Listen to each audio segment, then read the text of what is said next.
Allez, c'est la dernière ligne droite. Donc j'ai mis, je sais pas si vous voyez, les poignées, les derniers câbles. Installé la roue avant, impeccable. J'ai monté le cache-frein et, je sais pas si vous voyez, la tôle écran provisoire. Hein. C'est juste pour pas perdre les pièces et voir si j'ai bien tout. Donc là, a priori, pas de problème. Qu'est-ce qui manque? Eh ben, la roue arrière. Alors la roue arrière, elle est montée à neuf, comme la roue avant. La voici, avec un nouveau moyeu. Par contre, je change toujours les mâchoires de frein de ce moyeu en montant les Polini qu'on trouve sur la boutique de la tête de la vigne, parce que d'origine, ça, ces plaquettes, bah, ça ne freine à rien. Donc, eh bien, je vais changer les plaquettes et monter le pneu, puis la roue arrière avec, bien sûr, la chaîne. Et la chaîne sera neuve. Et voilà les amis, cette partie cycle est terminée. Une roue arrière avec sa chaîne neuve. Il tend peut-être un petit peu, je vais la détendre. Voilà, plaquette changée. Vous voyez, un Solex ça freine, pas besoin de frein à disque de VTT.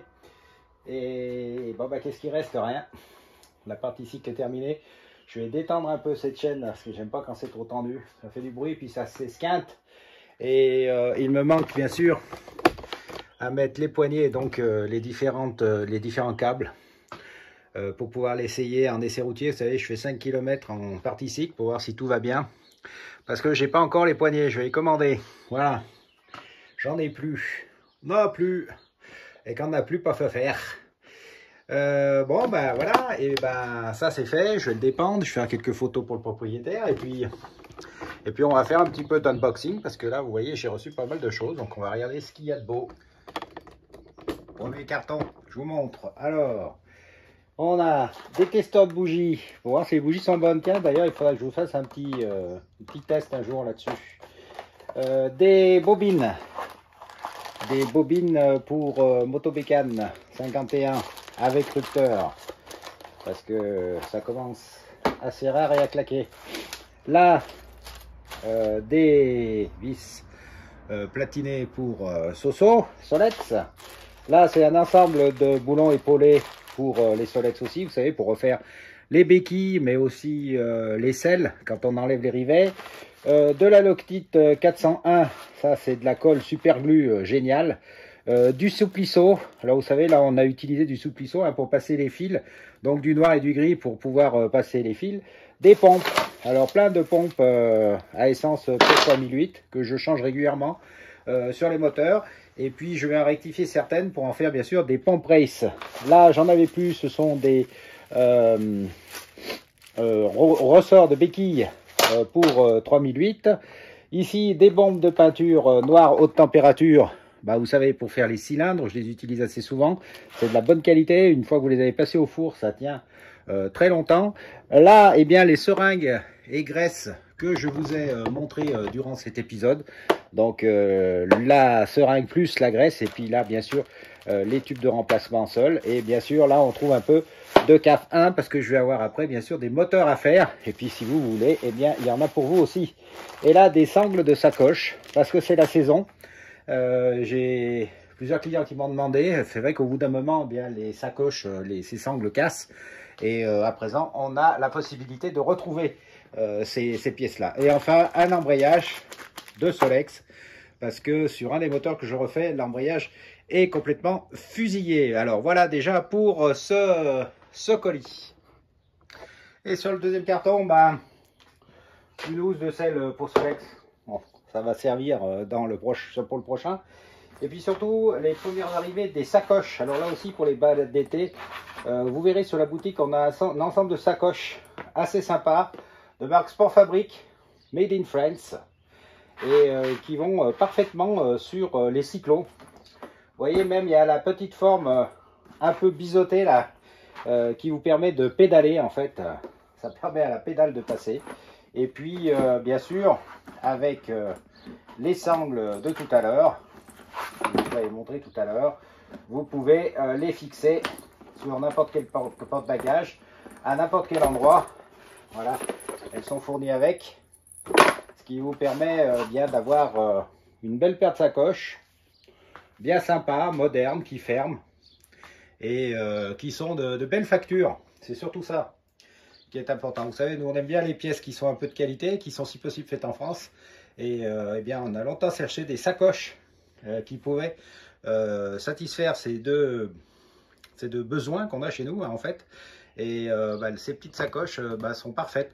Je vous les montrerai en situation. Il y a d'autres modèles, hein, d'autres couleurs, d'autres formes sur l'atelier de la vigne. Vous avez même des sacoches qu'on peut mettre sous la selle, là, qui sont très bien aussi pour amener juste un petit peu d'outillage. Alors ces sacoches, moi je trouve que c'est génial en balade parce que j'aime pas les sacs à dos en balade et en moto en général parce que quand on tombe on peut se faire très mal au dos, notamment à la colonne. Donc en fait on met ça dans les sacoches, c'est bien. On met un peu d'outillage, une chambre à air, un tournevis, une clé de 9, une clé de 10 et puis ça va très bien, hein. Et puis on peut aussi bien sûr amener le ravitaillement pour le casse-route. Et tout ça installé dans les sacoches à l'arrière, c'est stable, c'est bien et vous n'avez pas de risque si vous tombez pas sur le sac à dos avec des éléments qui peuvent vous faire mal. C'est bien aussi quand on amène son portefeuille et ses clés de voiture quand on part faire une balade d'ailleurs. Voilà, je vous les montrerai en situation. N'hésitez pas à aller voir sur la boutique, il y a des modèles différents, il y a des couleurs différentes. On a enfin trouvé les sacoches qu'on cherchait, hein, enfin pour nous à l'atelier de la vigne.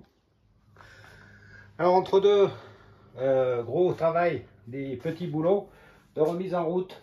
Alors voilà, ce 5000 déjà qui appartient au conservatoire de l'atelier, qu'il faut remettre en route pour les balades d'été. Alors il est entièrement restauré depuis, bon, j'allais dire 4-5 ans à présent. Donc il est équipé d'un moteur 39.5 perf. Donc là ce qu'on va faire, eh bien, on va simplement regonfler les pneus, remettre les pédales. Vous savez, j'enlève les pédales pour les ronger. On n'en met plus et ça s'esquinte moins. Les pédales ne rayent pas les carrosseries. On va peaufiner tout ça, vérifier les freins, les phares, etc. Essayer de le mettre en route pour voir si ça n'a pas l'essence n'est pas restée, n'a pas colmaté la pompe, etc. Normalement non, parce que comme vous savez, je les arrête en enlevant l'essence et en les faisant caler. Et puis on va faire en sorte qu'ils puissent faire un essai routier pour qu'on puisse le faire rejoindre le conservatoire de l'atelier. Alors j'aime bien de temps en temps remettre en route certains des Solex du conservatoire de l'atelier pour les faire rouler un petit peu, parce que un cyclo qui ne roule pas, c'est pas un cyclo qui se conserve bien. Donc il faut toujours les faire tourner un petit peu pour pouvoir les avoir en bon état de marche. Donc là, on va faire ce que j'ai dit, et puis on regarde s'il fonctionne. Pour le démarrer, c'est assez simple. En fait, moi ce que je fais, j'enlève toujours la durite là, le haut de la pompe. Et je regarde si l'essence coule, ce qu'il a est le cas. Et après, je regarde bien sûr si le gicleur coule en haut. C'est un peu comme quand je démarre un moteur, hein. Et c'est ce qu'on va faire. Allez, voilà. Test.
Voilà, essai concluant. Donc il a démarré, vous voyez, c'est assez simple, hein. Un petit dévissage ici, éventuellement un petit coup d'air comprimé si vous n'êtes pas sûr que l'essence veuille bien arriver. on revisse, on défait en haut, on regarde si ça arrive, normalement ça claque, hein, il n'y a pas de souci. Voilà, donc ça fait 5 ans, j'ai regardé, 5 ans, parce que là je marque à peu près tout. Ouais, 5 ans que ce Solex n'a pas tourné. Donc franchement, rien à dire. Les phares marchent, les freins, bah, on verra ça en roulant. Et vous remarquez les petites pédales énervées que je lui ai mis dessus. Bah, en fait, c'est des pédales que je me sers juste pour essai. Parce que les autres sont restés au musée, entre guillemets. Et donc, bah, il faut bien quelque chose quand même pour pédaler, pour le démarrer, quoi. Voilà. Bon, bah, qu'est-ce qu'il me reste à faire? Bah, je vais remettre le capotage. Et ben, il va être prêt à faire son essai routier de la décennie, on va dire. Voilà, allez, on remonte. Voilà, il est remonté. Alors lui, il n'a pas de pare-choc parce que ben, je n'avais pas mis de pare-choc sur ce Solex blanc à l'époque. Donc il va rester comme ça. Qu'est-ce que c'est? Ben, c'est un Solex 5000 blanc névé. Vous saviez, il y avait 4 couleurs pour les 5000. L'or orange, bleu atoll, jaune palma et blanc névé. Donc c'est le blanc névé. C'est un Solex de la dernière période, reconnaissable à son petit bec de canard en inox. Les premiers Solex, je vous rappelle, avaient un bec long comme les 3008, pas en blanc en général, pas en blanc. Et puis ils avaient également, je ne sais pas si vous le voyez, les premiers modèles de Solex avaient une manette de décompression métallique. Et là, c'est une manette plastique. C'est un Solex qui a été vendu donc, par les établissements Motin à Romans, dans l'Isère. Et j'ai plusieurs machines d'ailleurs dans le conservatoire qui viennent des établissements Motin. Ils vendaient des Peugeot, ils vendaient du Solex. C'était vraiment la belle époque. J'aimerais bien pouvoir vendre des Solex neufs aujourd'hui à tour de bras comme ça. Il n'y a plus qu'à les gonfler, mettre de l'essence et les faire tourner et les livrer aux clients, ça devait être super.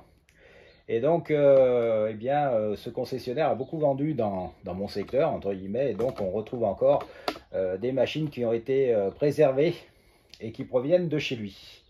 Autrement, bah, rien de spécial à dire hein, sur ce Solex, et sinon, je vous l'ai dit, il avait été restauré il y a 5 ou 6 ans entièrement, parce qu'il était dans un état lamentable.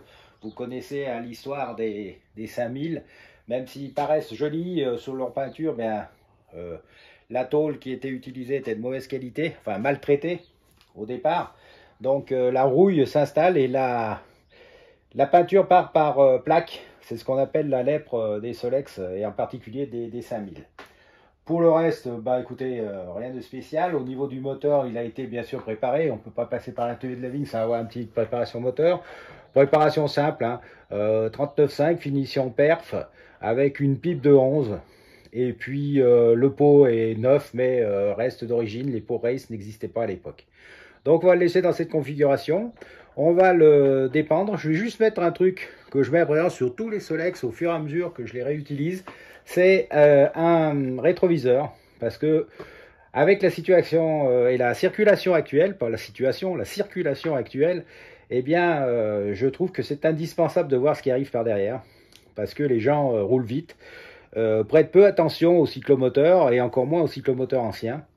Et on a quand même une grosse différence de vitesse entre nous et les autres usagers de la route. Donc je pense que c'est important d'avoir cette sécurité, d'avoir un rétroviseur pour voir ce qui se passe derrière. Voilà. Donc je vais installer ce petit rétroviseur. Et puis après, je vais le dépendre et le sortir pour une prochaine balade.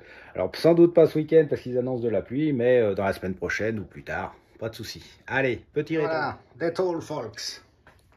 En anglais dans le texte.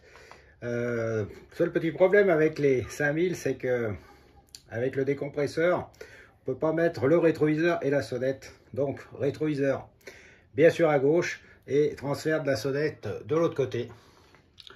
On s'habitue, voilà, mais le rétroviseur c'est important. Voilà pour ça.